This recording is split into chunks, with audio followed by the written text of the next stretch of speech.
नमस्कार मित्रों, गुरुचेला चैनल में आप सभी मित्रों का हार्दिक स्वागत है। आज गुरु जी का वो वीडियो आपको दिखा रहे हैं जिसको 10 लाख से ऊपर लोगों ने देखा और पसंद किया। आज पुराने बुजुर्गों के द्वारा सुनी हुई पहेली, सबसे कठिन पहेली आपके लिए पेश लेके आए हैं। अच्छा लगे तो लाइक कमेंट शेयर कीजिएगा। ज़्यादा बकवास नहीं करते हैं, चलते हैं इस वीडियो की ओर। मित्रों, आज मैं आपके लिए एक बहुत ही बढ़िया पहेली लेकर के आया हूँ। यह पहेली मैंने बड़े बुजुर्गों से सुनी है। मित्रों, आपसे भी मेरा निवेदन है कि आप शाम के समय या जब भी समय निकले, घंटा आधा घंटा अपने बड़े बुजुर्गों के पास बैठिए, उससे स्नेह बढ़ेगा।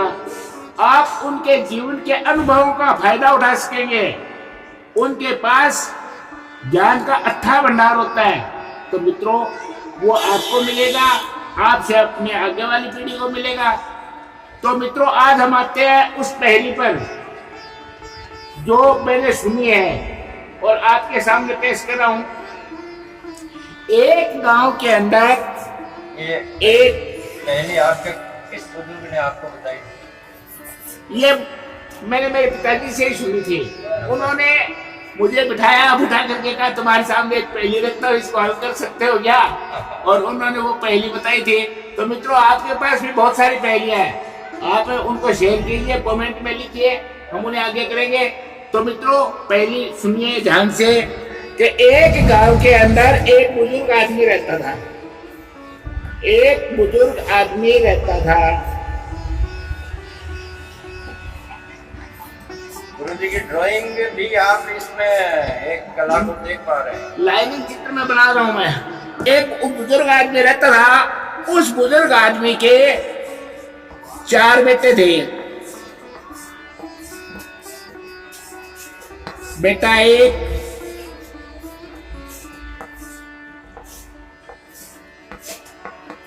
बेटा 2,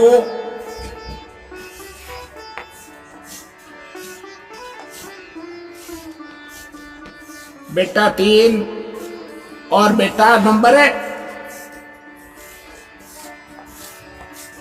4। जब यह आदमी मरने लगा तो इसने अपने बेटों को बुलाया और बुला करके कहा कि देखो, मैं मर रहा हूं, तुम चारों बेटों के लिए मेरी एक वसीयत है। मेरे मरने के बाद मेरे पास जो ऊंट है,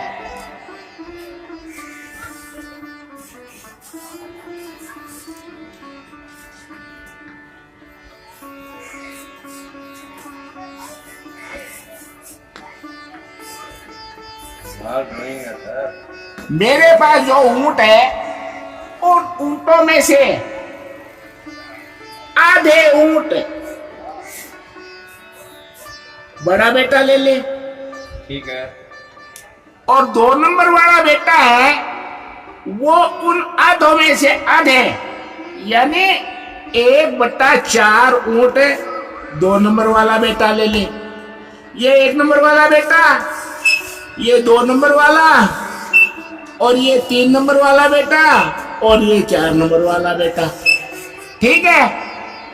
आधे ऊंट बड़ा वाला बेटा ले ले, जो बाकी ऊंट बचे उनमें से आधे, यानी एक कुल ऊंटों का 1/4 भाग 2 नंबर वाला बेटा ले ले। और जो बाकी ऊंट बचे, और ऊंटों में से 2 ऊंट 3 नंबर वाला बेटा ले ले, और 2 ऊंट वो 4 नंबर वाला बेटा ले ले। ठीक है। और यह वसीयत कह करके वो बुढ़ा स्वर्गवासी हो गया। बुजुर्गवासी स्वर्गवासी हो गया। अब चारों बेटों ने उन ऊंटों को गिना। वैसे बुढ़ा तो आपको भी बहुत कमेंट आता है। हाँ, मैं भी कोई वसीयत करके जाऊंगा आप सब मित्रों के लिए। ठीक है। कमेंट आते हैं, बुढ़ा कब मरेगा? हाँ, इंतजार करे मेरी वसीयत का।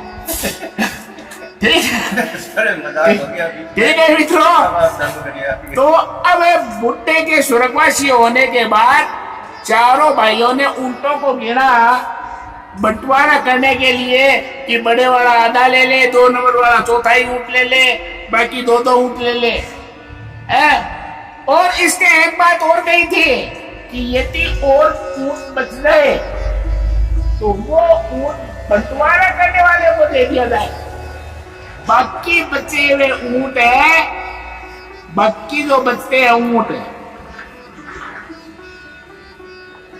वो बंटवारा करने वाले को दे दिया जाए। ठीक है मित्रों, अब इन्होंने क्या किया, ऊँटों को गिना।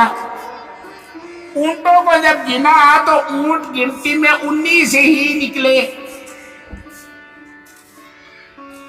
अब समस्या ये हो गई कि इसका बंटवारा कैसे हो।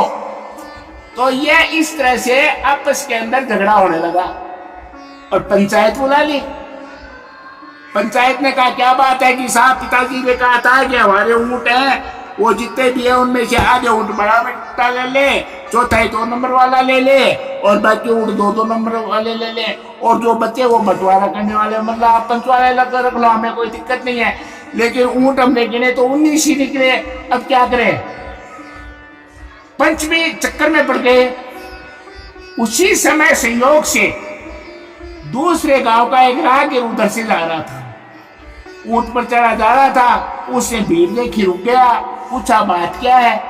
तो बताया गया अब ये समस्या है, अब ऊँटों का बंटवारा कैसे हो। उसने कहा इसको तो मैं चुटकी में हल कर देता हूँ। तो कहा कर दो, बड़ी मेहरबानी होगी। ऊँट वाले ने क्या किया कि उन 19 ऊँटों के अंदर बंटवारा तो अभी अपना ऊँट वाला जो आया है, हाँ, वो तो अपने ये जो दर्शक है वो भी तो वही हो गए। हाँ वही हो गए। उनको अभी तो बचाना है। हाँ तो मित्रों अब बताइए कि इन ऊँटों का बंटवारा कैसे होगा। तो गुरुजी जो बोल रहे हैं कि वो ऊँट वाला जो आया है पहेली का हल करने के लिए, कि इस पहेली को मैं हल कर दूंगा, तो इन ऊँटों को बांट दूंगा, वो उन ऊँटों को बांट दूंगा, तो वो बंटवारा करने वाले हमारी नजर में आप हैं। हाँ तो आप इनको ऊँटों का बंटवारा कीजिए। आप उस ऊँटों का बंटवारा करिए, फटाफट वीडियो को यहाँ रोक दीजिए। हाँ तब तक गुरुजी वो सदा वाली 2 बात कर लेंगे, और आप नीचे कमेंट में फटाफट इसका फैसला करके और ये पहेली का आनंद लीजिए। हाँ तो ठीक है मित्रों, दिमाग लगाओ, गुरुजी तो हमेशा वाली बात करनी। हाँ तो ठीक है मित्रों, सदा वाली 2 बात कर लेते हैं।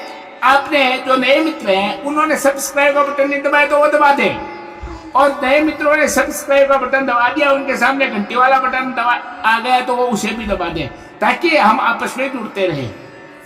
हाँ तो मित्रों अब आते हैं हम इस पहेली के हल पर। आपने तो जवाब दिया। आपने तो जवाब दे दिया। तो मित्रों उसे आने वाले राहगीर ने क्या किया, उसने कहा ऊँट कितने हैं, कहा 19। का 19 ऊँटों में एक ऊँट मेरा मिला देता हूं। अब ऊँट कितने हो गए, 20। 20 ऊँटों में से मैं इस बड़े बेटे को 10 ऊँट दे देता हूं। ठीक है, अब ऊँट बचे 10। तो वसीयत के अनुसार मैं इस 2 नंबर वाले बेटे को इनका आधा मतलब चौथाई 5 ऊँट इसको दे देता हूं। ठीक है, अब बाकी 2 बेटे बचे, उनमें से जो मेरे पास 5 ऊँट बचे हैं, 2 ऊँट इस तीसरे नंबर वाले को दे देता हूं और 2 ऊँट इस चौथे नंबर वाले को दे देता हूं। ठीक है, और अब मित्रों ये 1 ऊँट बचा है और वसीयत के अनुसार बाकी ऊँट बचे बंटवारा करने वाले का होता है। तो ठीक है, ये बंटवारा करने वाले का होता है, तो ये ऊँट मेरा हो गया और मैं लेकर के जाता हूँ, आप मजे कीजिए।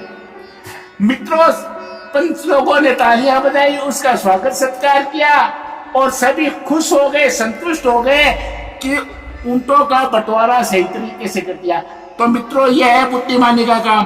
तो बंटवारा करने वाले का हो गया 1 ऊँट। अब देखिए ऊँटों का पूरा बंटवारा हो गया है।